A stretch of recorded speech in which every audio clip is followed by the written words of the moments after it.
Innal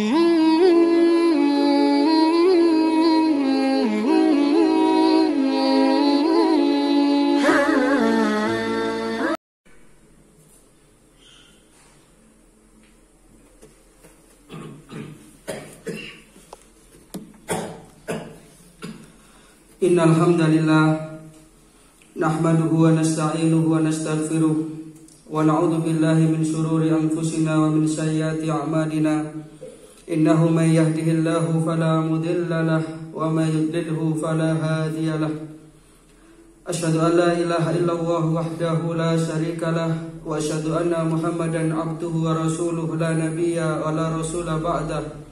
Allahumma fasholli wa sallim wa barik ala nabiyyina Muhammadin wa ala alihi wa sahbihi wa sallim salaman taslima.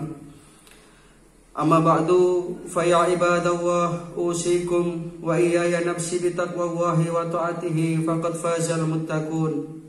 Faqad qala Allah ta'ala fi kitabihil karim wa huwa asdaqul qailin. A'udzu billahi minasy syaithanir rajim.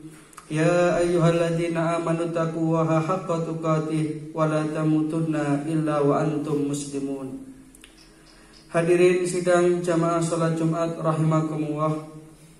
Setiap apa yang diperintahkan oleh Allah Subhanahu wa taala kepada kita hambanya pasti akan membawa kemanfaatan, membawa kemaslahatan dan kebaikan untuk hambanya itu sendiri. Baik itu manfaat secara jasmaniah ataupun secara rohaniyah, baik itu manfaat secara duniawiyah ataupun manfaat secara ukhrawiyah. Tinggal bagaimana kita bisa mengambil kemanfaatan yang terdapat di dalam ibadah tersebut. Itulah makanya ada yang diistilahkan dengan hikmatut tasyri'. Ada hikmah-hikmah dari setiap syariat yang diturunkan oleh Allah Ta'ala kepada hamba-hambanya. Tapi satu hal yang jelas bahwasanya fungsi syariat, fungsi agama ini adalah lisolahil ibad dunyahum wa ukhrahum, untuk kemaslahatan manusia, untuk kebahagiaan manusia itu sendiri di dunianya ini dan di akhirat nanti. Satu misal di dalam ibadah sholat, yang apabila kita mau merasakan dengan penuh penghayatan bahwa setiap bacaan-bacaan di dalam sholat yang secara sepakat ulama berpendapat, ulama memberikan satu rumusan bahwa sholat ini diawali dengan takbiratul ihram dan diakhiri dengan salam. Muftatahatun bitakbir wa muhtatamatun bitaslim. Itu setiap bacaan dan setiap gerakan yang ada di dalam sholat itu pasti akan membawa kemanfaatan. Secara jasmaniah misalnya, beberapa waktu terakhir ini para ahli medis atau kedokteran ini menemukan bahwa di dalam setiap gerakan sholat itu ternyata ada unsur relaksasi, ada unsur refleksi yang apabila dikerjakan secara benar ini akan berpengaruh kepada kesehatan tubuh kita. Sehingga kemudian ada terapi sholat. Jadi syaratnya ibadah itu bisa membawa kemanfaatan dan kemaslahatan adalah ketika ibadah itu yang pertama kita kerjakan dengan ikhlas sebagai pondasi dasar setiap ibadah, yang mana Rasulullah menyatakan innamal a'malu binniyat wa innamal likulli imri'in ma nawa. Sesungguhnya segala sesuatu itu akan sangat tergantung dari niatnya. Ini yang pertama harus kita lakukan agar ibadah yang kita kerjakan ini bisa membawa kemanfaatan. Kita tata niat, kita ikhlaskan ibadah kita semata-mata hanya mengharapkan ridha Allah Subhanahu wa taala. Inna sholati wa nusuki wa mahyahya wa mamati lillahi rabbil alamin. Sesungguhnya sholatku, ibadahku, hidupku, matiku semua hanya aku persembahkan untukmu ya Allah. Satu. Yang kedua, jika kita menginginkan ibadah yang kita kerjakan ini akan membawa kemanfaatan dan akan langsung bisa kita rasakan, adalah mengikuti tuntunan dari Rasulullah SAW. Ittiba'ur Rasul.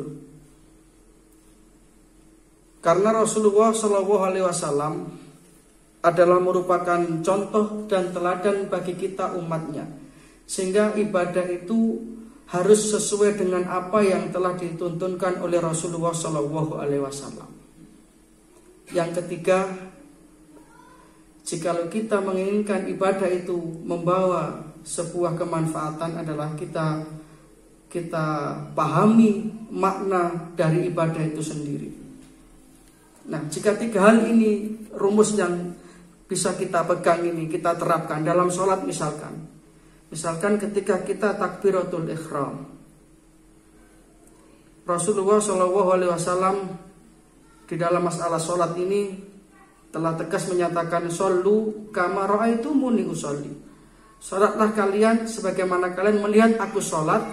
Artinya sebagaimana aku menuntunkan, memberi contoh kepada kalian tentang sholat. Jadi tidak kita artikan kemudian kita melihat secara dohir Rasulullah sholat, karena jarak kita dengan Rasulullah teramat jauh. Tetapi dengan mengikuti tuntunan sholat yang secara mutawatir diajarkan oleh Rasulullah, para sahabat, dan sampai kepada kita dengan benar, ini akan bisa menghasilkan sesuatu yang luar biasa. Jadi mengangkat kedua tangan sejurus dengan telinga atau dengan bahu ketika takbiratul ihram, dan telapak tangan menghadap ke arah kiblat seraya mengucapkan Allahu Akbar. Ini dalam sholat. Ketika kita memahami benar gerakan dan bacaan ini, yang kemudian disebut dengan takbiratul ihram, demikian luar biasanya. Di ketika itulah ada sebuah pengakuan yang jujur dari kita sebagai seorang hamba yang hina ini akan kemahabesaran dan kemahagungan Allah Rabbul Alamin. Allahu Akbar. Sesungguhnya hanya Allah yang akbar, hanya Allah yang maha besar. Bukankah ini adalah pernyataan rendah hati, pernyataan ketawaduan kita sebagai seorang hamba kepada Allah. Sekaligus ini akan mengikis sikap-sikap sombong, sikap-sikap kibir yang ada di dalam hati kita. Bahwa siapapun kita, orang kayakah kita dengan harta kita yang banyak, pejabatkah kita dengan pangkat dan jabatan yang tinggi, atau siapapun kita tidak berhak untuk sombong. Hanya Allah yang akbar, hanya Allah yang maha besar, hanya Allah yang pantas untuk sombong. Sehingga dalam hadis qudsi Allah menyatakan al-kibriya'u libasi, kesombongan itu adalah pakaian kebesaranku. Maka siapa yang menyombongkan dirinya sama dengan menantang aku, kata Allah. Dan sejarah mencatat bahwa kesombongan seseorang itu akan justru menjerumuskan dia ke dalam jurang kesengsaraan. Ini baru satu contoh di mana ketika kita melaksanakan ibadah itu dengan penuh pengharapan, dengan penuh penghayatan, dengan penuh keikhlasan kepada Allah Ta'ala, akan menghasilkan sesuatu yang luar biasa. Sehingga tidak berlebihan kalau kemudian Rasulullah menyatakan inna sholata tanha anil fahsya'i wal munkar. Mohon maaf, dalam ayat Al-Quran, inna sholata tanha anil fahsya'i wal munkar. Allah berfirman, sesungguhnya sholat akan bisa mencegah manusia dari perbuatan keji dan munkar. Artinya sholat yang dikerjakan dengan benar akan secara otomatis menjadi rem bagi manusia untuk terhindarkan dirinya dari perbuatan keji dan munkar. Dan demikian pula berlaku pada semua ibadah-ibadah yang lain. Termasuk kenapa sholat itu juga dibuka dengan takbiratul ihram, kemudian ditutup dengan salam. Ini juga ada hikmahnya. Namun karena terbatasnya waktu tidak mungkin kita kupas tuntas dalam forum khutbah Jumat yang singkat ini. Tapi intinya adalah bahwa hadirin jamaah Jumat yang saya hormati, marilah kita kerjakan setiap ibadah yang diperintahkan Allah Ta'ala dengan penuh penghayatan, dengan penuh perenungan yang mendalam, dengan penuh keikhlasan, agar ibadah itu bisa membawa kemanfaatan, baik secara jasmaniah maupun secara rohaniah, baik di dunia ini maupun di akhirat nanti. Sehingga dengan demikian tidak heran kalau orang itu akan rindu dari satu waktu sholat menuju sholat berikutnya, akan rindu karena di dalam sholat yang dia kerjakan ada ketentraman jiwa, ada kesehatan jasmani. Sehingga tidak heran kalau ada orang yang rindu dengan Ramadan, karena di dalam puasa itu ada hikmah yang luar biasa. Dan beruntunglah orang-orang yang diberikan oleh Allah Ta'ala bisa merasakan nikmatnya ibadah tersebut. Mudah-mudahan kita senantiasa dicatat oleh Allah Ta'ala sebagai golongan hambanya yang bertakwa. Mudah-mudahan kita diberikan oleh Allah Ta'ala hikmah dari setiap ibadah yang kita kerjakan. Mudah-mudahan kita senantiasa mendapatkan taufik dan hidayah, amal ilmu rizki yang barokah. Dan akhirnya kita memungkasi kehidupan kita di dunia ini dengan membawa iman Islam husnul khatimah. Wa idza quri'al Qur'anu fastami'u lahu wa ansitu la'alakum turhamun. A'udzubillahi minasyaitonir rajim. In ahsantum ahsantum li anfusikum wa in asatum falaha. Barakallahu li wa lakum fil Qur'anil azim wa nafa'ana wa iyyakum bima fihi minal ayati wa dzikril hakim wa qur rabbighfir warham wa anta arhamur rahimin.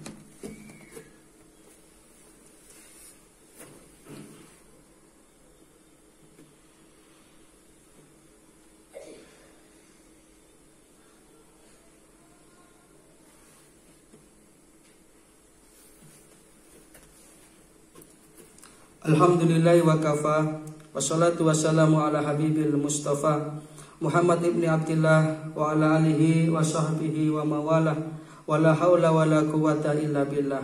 Amma ba'du fa ya ibadallah, usikum wa iyaya nafsi bitaqwallahi wa ta'atihi faqad fazal muttaqun. Waqad qala Allahu tabaraka wa ta'ala fi kitabihil karim, a'udzu billahi minasyaitonir rajim, ya ayyuhalladzina amanu taqullaha wa kunu ma'asyadiqin.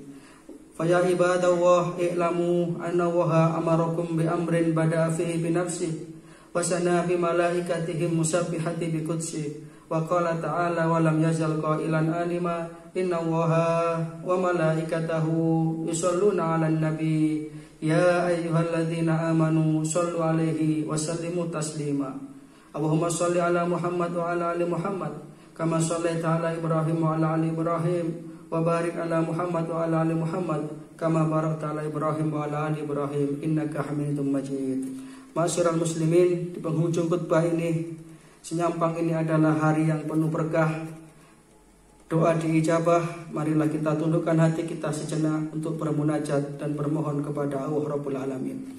Allahumma ighfir lil muslimina wal muslimat wal mu'minina wal mu'minat al ahya'i minhum wal amwat innaka sami'un qaribun mujibud da'wat ya qadiyal hajat. Allahumma aslih man fi salahihi salahul muslimin. Allahumma ahlik man fi halakihi salahul muslimin. Allahumma a'izal Islam wal muslimin wansur man nasarad din wahdul man khadalal muslimin. Allahumma aktub salamata alaina wa ala ibadillahi shalihin. Allahumma sallimna ya Allah min fitnatid dunya wa adabil akhirah. Allahumma sallimna ya Allah min fitnati hadhis zaman. Allahumma khtim lana bil iman, Allahumma khtim lana bil Islam, Allahumma khtim lana bi husnil khatimah. Rabbana hab lana min azwajina wa dhurriyyatina qurrata a'yun waj'alna lil muttaqina imama. Allahumma inni na'udzubika min jahdil bala wa darkis syaqqa wa suril qada wa samatatil a'da. Rabbana ja'alna muqimas shalah wa min dhurriyyatina Rabbana wa taqabbal du'a. Rabbana ighfir lana wa liwalidina wa lil mu'minina yauma yaqumul hisab. Rabbana atina min ladunka rahmah wa hayyi' lana min amrina rasada. Rabbana atina fid dunya hasanah wa fil akhirati hasanah wa qina adzabannar. Subhana rabbika rabbil izzati amma yasifun wa salamun alal mursalin wa akhiru da'wana alhamdulillahi rabbil alamin. Ibadallah, aqimis shalah.